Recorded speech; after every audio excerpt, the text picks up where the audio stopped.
इस वीडियो में हम HTML एलिमेंट्स के बारे में पढ़ेंगे और कंप्लीट इन्फॉर्मेशन मैं आपको दूंगा कि एलिमेंट्स में किस तरीके से काम किया जाता है। देखिए HTML एलिमेंट जो है बेसिकली इसमें तीन चीज़ें होती है। एक होता है स्टार्ट टैग, दूसरा होता है कंटेंट और तीसरा होता है एंड टैग। तो मतलब कोई भी एलिमेंट में मोस्टली स्टार्ट टैग और एंड टैग होता है और बीच में कंटेंट होता है। जैसे यहाँ पर आपको दिख रहा है टैग का नाम कंटेंट और टैग का नाम क्लोज। क्लोज के लिए फॉरवर्ड स्लैश लगता है।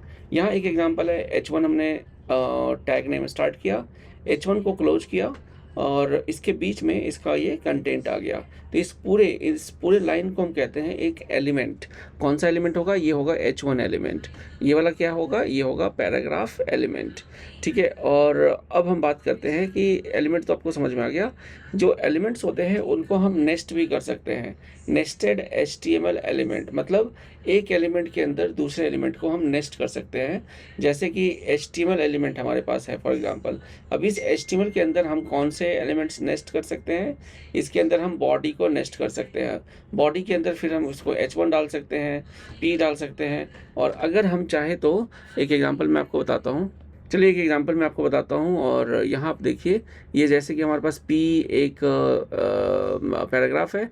इसी पैराग्राफ के अंदर अगर मैं B टैग लगा दूँ, ठीक है, B टैग का मतलब होता है बोल्ड टैग, और यहाँ पे मैं क्लोज कर देता हूँ B को, और अब मैं रन करता हूँ तो देखिए इसके अंदर जो फर्स्ट पैराग्राफ लिखा हुआ था वो बोल्ड हो गया। मतलब कि एक एलिमेंट के अंदर दूसरे एलिमेंट को हम नेस्ट कर सकते हैं।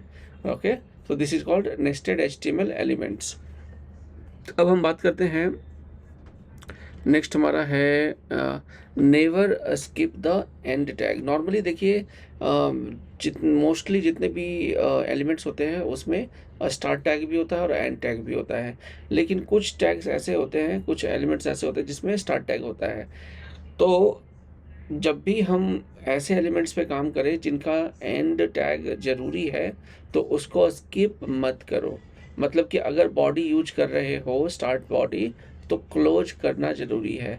पी स्टार्ट किया है तो पी को क्लोज करना ज़रूरी है। क्यों?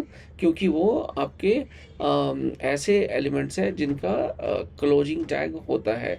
अब देखो मोस्टली होता क्या है कि जितने ब्राउज़र्स होते हैं वो ऑटोमेटिकली समझ लेते हैं, जैसे कि ये पी टैग स्टार्ट किया, क्लोज नहीं किया, लेकिन पी टैग हमने फिर से स्टार्ट किया, देन जो ब्राउज़र है वो ऑटोमेटिकली समझ लेगा कि इस जगह पर आपका पी टैग क्लोज हुआ होगा। बट समटाइम्स आप कुछ ऐसे ब्राउज़र पे भी काम कर रहे हो सकते हो जहाँ पर वो ब्राउज़र इतना स्मार्ट ना हो, पुराना ब्राउज़र हो, तो उस केस में आपका आउटपुट सही नहीं आएगा।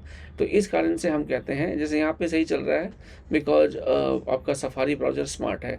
तो ऐसे कुछ ब्राउज़र्स में ये चीज़ हो सकता है काम ना करे, ये दो पैराग्राफ्स में आउटपुट ना आए। तो इसलिए हमेशा हमें जो एंड टैग है वो लगाना चाहिए, स्किप नहीं करना चाहिए।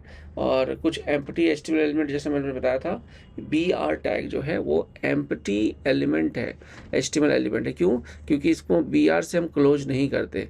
ठीक है, ओनली BR लगाते हैं, BR फॉर ब्रेक। ठीक है, और HTML नेक्स्ट है। HTML हमारा केस सेंसिटिव नहीं होता, मतलब कैपिटल P और स्मॉल p दोनों पैराग्राफ टैग्स होते हैं।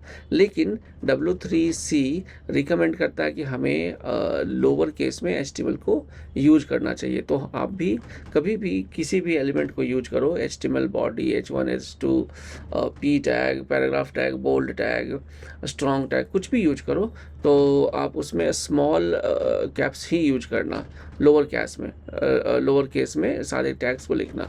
ठीक है, और जितनी भी लिस्ट अगर आप चाहते हो तो ये लिस्ट है सारे HTML के एलिमेंट्स की। तो ये देखो बहुत बड़ी लिस्ट है। तो ये सब आने वाले वीडियोज़ में मैं तो आपको बताऊंगा ही बताऊंगा। तो यही था आपका HTML एलिमेंट। ओके, तो ये था आपका HTML एलिमेंट। और इसमें हमने क्या क्या पढ़ा? हमने पढ़ा कि HTML एलिमेंट में क्या क्या चीज़ें होती है, स्टार्ट टैग, एंड टैग होता है, और किस तरीके से लिखते हैं, और नेस्टिंग कैसे करते हैं, और फिर हमने एग्जाम्पल को भी समझा। अब चलिए कुछ एक्सरसाइज भी कर लेते हैं। नेक्स्ट हमारा कुछ क्या है, ये एक्सरसाइज है। तो अब हम चलिए एक्सरसाइज कर लेते हैं। Test what you have learned. Okay, first, true और false, empty elements must have a close tag.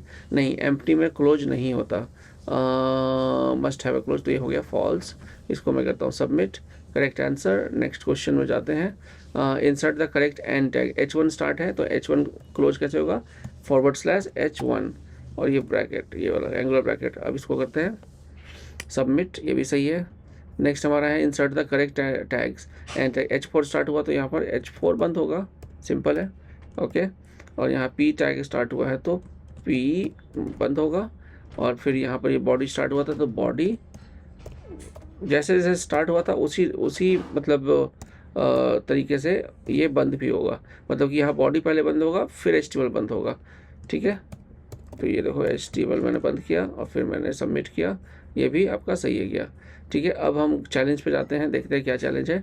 Test your understanding of HTML by completing the coding challenge, ठीक है। ये डॉक टाइप है, HTML है, बॉडी है, माय फर्स्ट हेडिंग है और यहाँ पे पैराग्राफ लगाना है, लिखना है।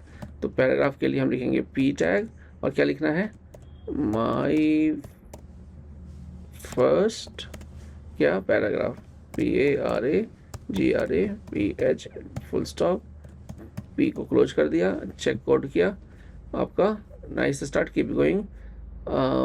और क्या करना था, ब्रेक भी करना था क्या, inside the paragraph add a BR after the word first के बाद यहाँ पे BR भी लगाना था, सॉरी मैंने फटाफट कर दिया, आप नहीं करना ये मिस्टेक। और अब करते हैं, ठीक है, ऑलमोस्ट देयर। अच्छा और भी था क्या, close the body element with the correct end tag. ओ मैं पूरा पढ़ नहीं रहा हूँ, सीधा आंसर करता जा रहा हूँ, कोई बात नहीं, आप पूरा पढ़ के सारा एक बार करना। अब I think it will be correct, almost there. एक minute, close the H1 tag, H1 को क्लोज नहीं किया था मैंने, सॉरी गाइज, ठीक है। P को हमने किया, P टैग स्टार्ट किया, माई फर्स्ट पैराग्राफ लिखा, फिर BR दिया। अब 100% सही होना चाहिए, ग्रेट जॉब, ठीक है। तो आप पहले पूरा पढ़ लेना, उसके बाद आंसर करना। तो ये था आपका HTML एलिमेंट। तो चलो मिलता हूँ नेक्स्ट वीडियो में।